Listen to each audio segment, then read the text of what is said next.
Okay, now we're gonna touch on the calendar systems, which I showed why they are important.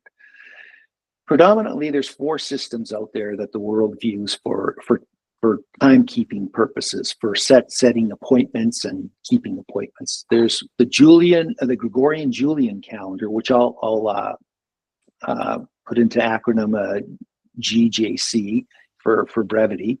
There's the Zadokian Enochian calendar. There's the Jewish Pharisaical calendar, and there's the lunisolar calendar. Those are the main ones that I'm seeing, at least in the biblical circles and the discussions that are being had in modern day Christianity and so forth.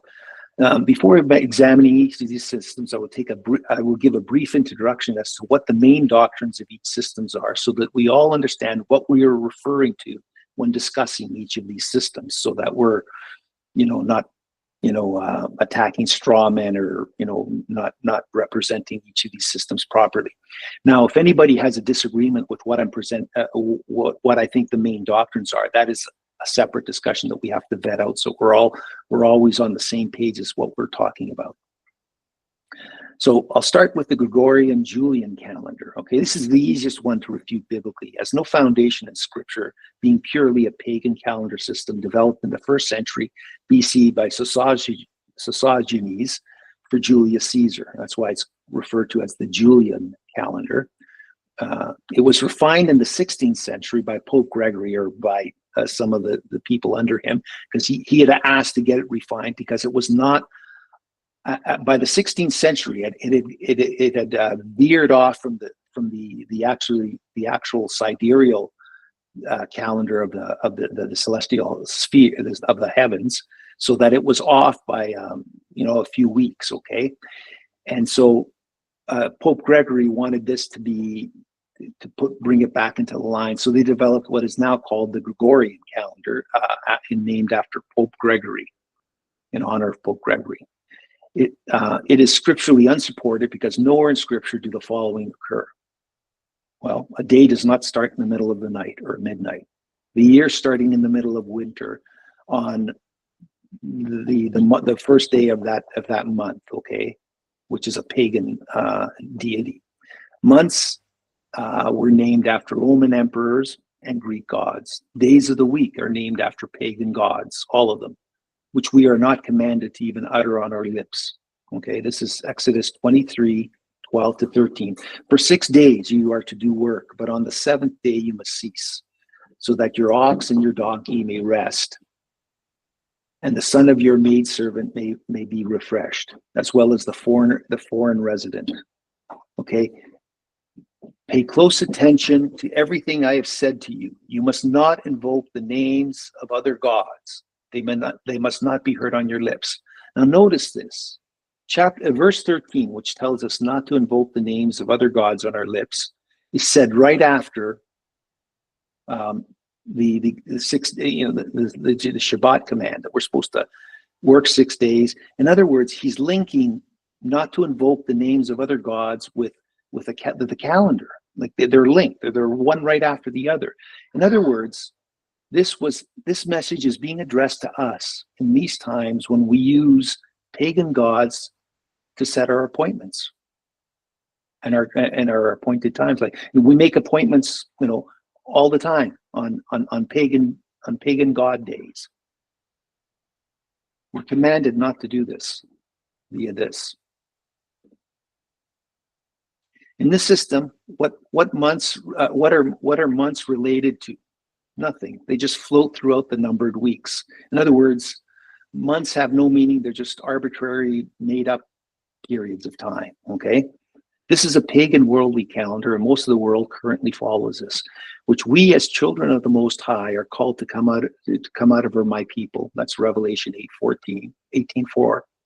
Okay, and we must be noted in this system of thought. And what must be noted in this system of thought is that the weeks cycle repeatedly every 7 days in this Gregorian Julian calendar. Now consider this. Would y'all have a system aligned with a pagan conjuring, which is what I believe this system is? It's a conjuring by Hasatan of, away from truth. This is what must be understood by all of Yah's creatures. We have been conditioned by conjuring, by incantation or spell forming via the words of men from birth into this pagan Babylonian system. We've been indoctrinated into it. It has become so ingrained into our thinking and acting that we still refer to these days, not the biblical counting of days, day 1 to 7, or by months, or monthly, 1 to 29 days are the days of the month. But the months are also numbered 1 to 12. But by their pagan deity days of M Day, T Day, W Day, and so forth, we're calling on the names because we've been indoctrinated into the system, and that's what we use as our base foundation of timekeeping. That's our That's what we presuppose for any timekeeping, because this is how we've been trained up. Because of this, any calendars that are different than this system will seem odd or strange to us, especially if we don't have, if they don't have a continuous recurring 7-day cycle in them, because this is what we've been brought up: 7 days, 7 days, 7. So we're unfamiliar with this. I will not be going any further into why this is not a biblically based calendar, because it isn't, and it doesn't even claim to be. So we will not need to discuss this calendar any further. Do note, however, that other calendar systems synchronize with this pagan system, and this is what we have to understand.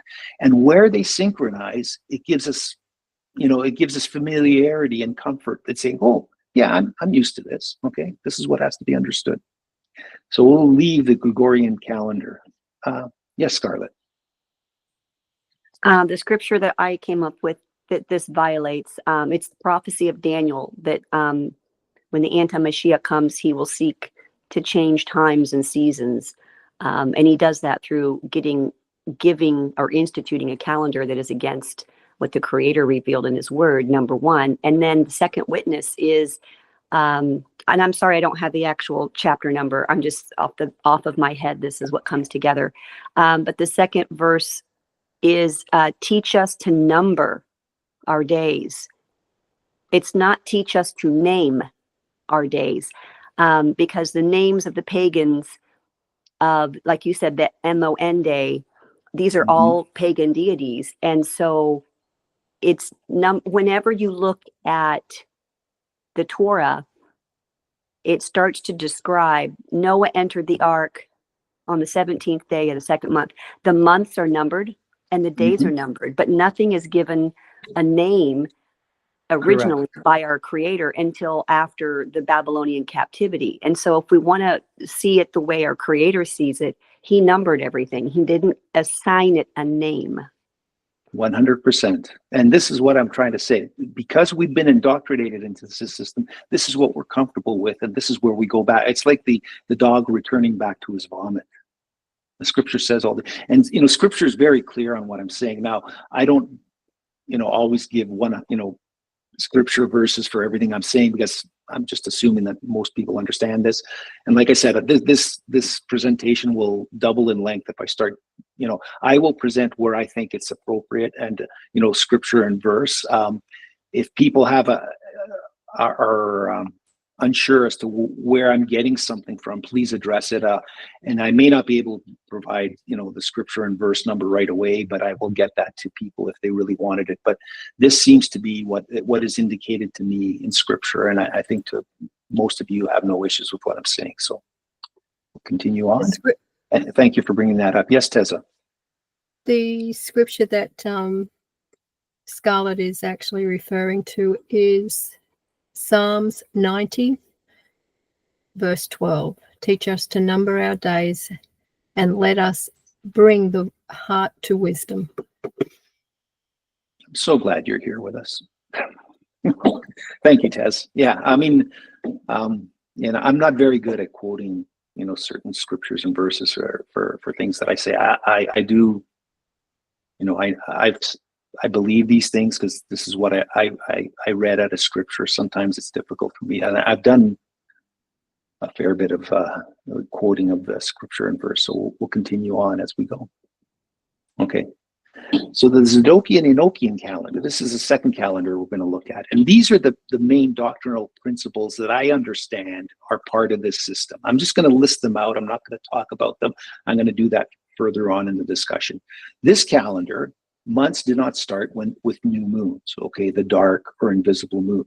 Months have repeating 30, 30, and then 31 day cycles, okay? The 31st day of the last month of each quarter are not really counting for the month, but are considered extra calendrical days in this system that divide the seasons into 4 quarters. This is what my understanding is of their calendar. So ideologically, the months are all 30 days with an extra day added at the end of each quarter to divide the seasons. Thus, there are 4, since there are 4 seasons, 4 extra days, and 12-month 12-month days is 360 days plus the 4 extra days. So they have a 364-day calendar system, okay? The years under this system start on the first W day, or scripturally speaking, the 4th day of the Shabbat week after the vernal equinox. Shabbats are on a recurring 7-day cycle continually and always fall on the Gregorian Julian calendar of Seder Day, okay? Again, I really shouldn't even be pronouncing this, okay? On the S day. We all know what day that is. The Shabbats fall on differing days of each month during their months, okay? They do, however, repeat every quarter. So the Shabbats fall on the same day of the month every 4th month. So this gives some level of consistency. So every 4th month it's the same, but month to month there's no consistency, okay? All years have 12 months only and 52 weeks always. There's no variation with this in their system, okay? So this is okay, so now I'm going to talk about the Jewish Pharisaical calendar, or what we see by the modern so-called Yahudim, which I don't even think that they are that, but this is the system that is the modern Jewish calendar system, okay? Their doctrinal beliefs are that the months are started by new moons, okay? The dark moon, although there are sects that start on the full moon. And this can actually be said of the lunisolar calendar. There are different sects that actually start on full moon, and this is something that needs to be vetted out. But for the main part, it starts on the new moons, the dark moons. They start at dusk in the evening. Again, most follow this, although some follow morning to morning, but for the most part, this system is an evening to evening day, okay? Months have alternating 29 and 30 days, depending on the moon phases, and this is in line with the lunisolar calendar also, okay? So there is some overlap. Some years have a 13th month, either 29 or 30 days in length, depending on the moon cycle and how it plays out during that month. And this is, again, the same thing with the lunisolar calendar. There are 13th an extra months added occasionally to bring it to 13 as opposed to 12. Shabbats are on a continuous 7-day cycle, starting on the F day in the evenings and going until the S day in the evening, okay?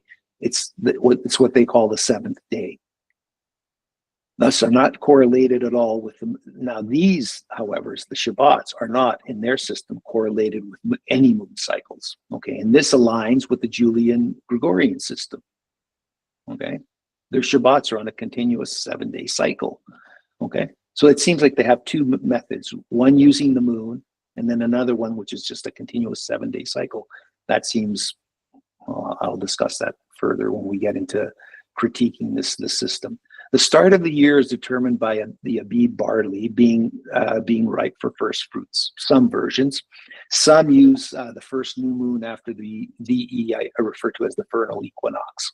So there's differing ways how they determine the start of each year. Okay, we will discuss those later and try to determine what is the biblical way of actually determining the start of the year.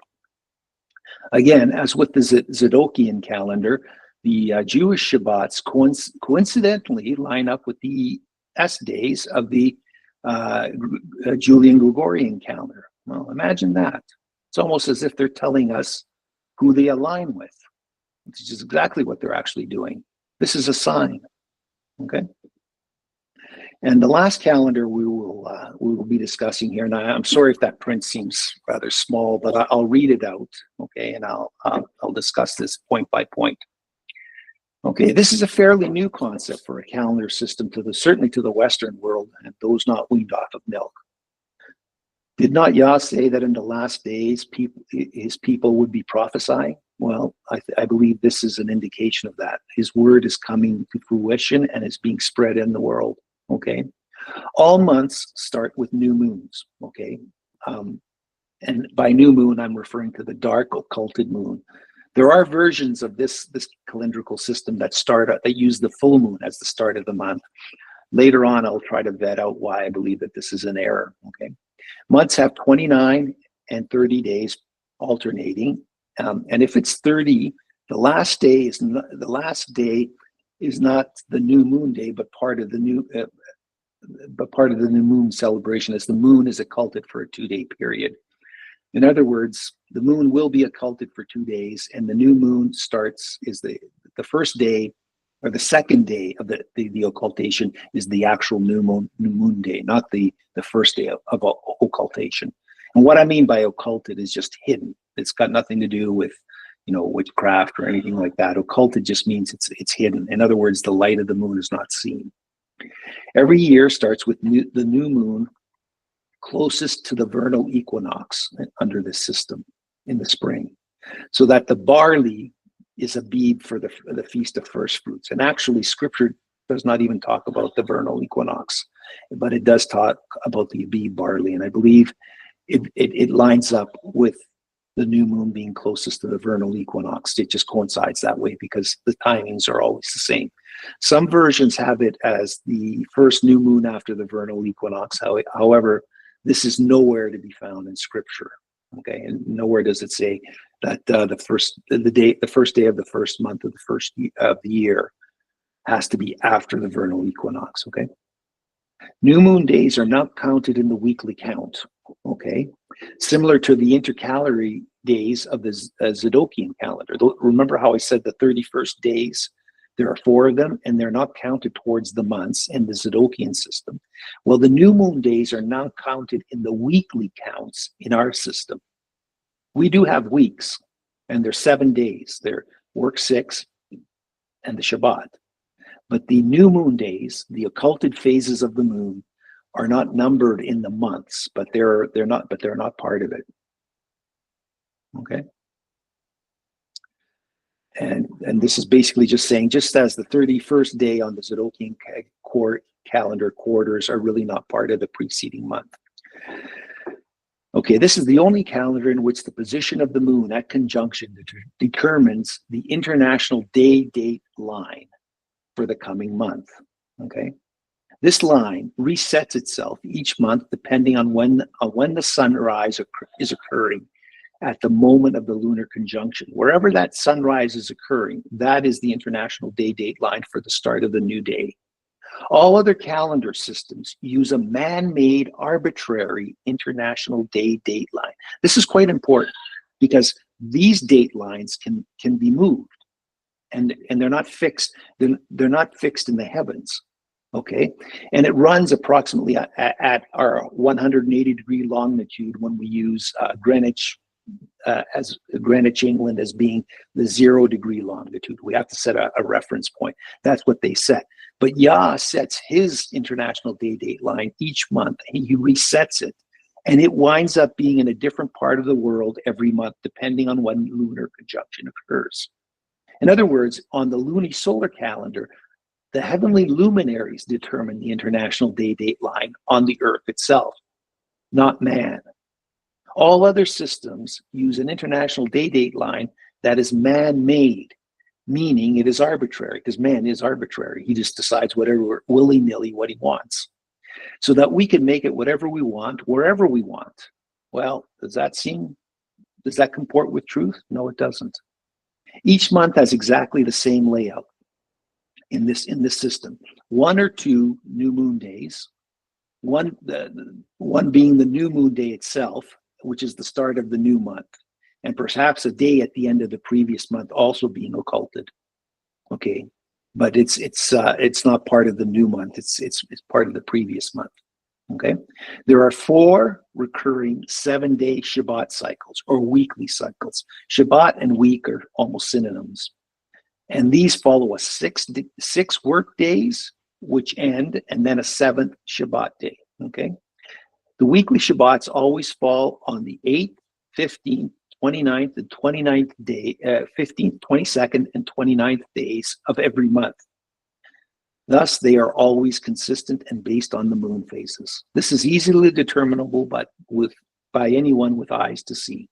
In other words, anyone can determine when these days are by just following the heavenly luminaries.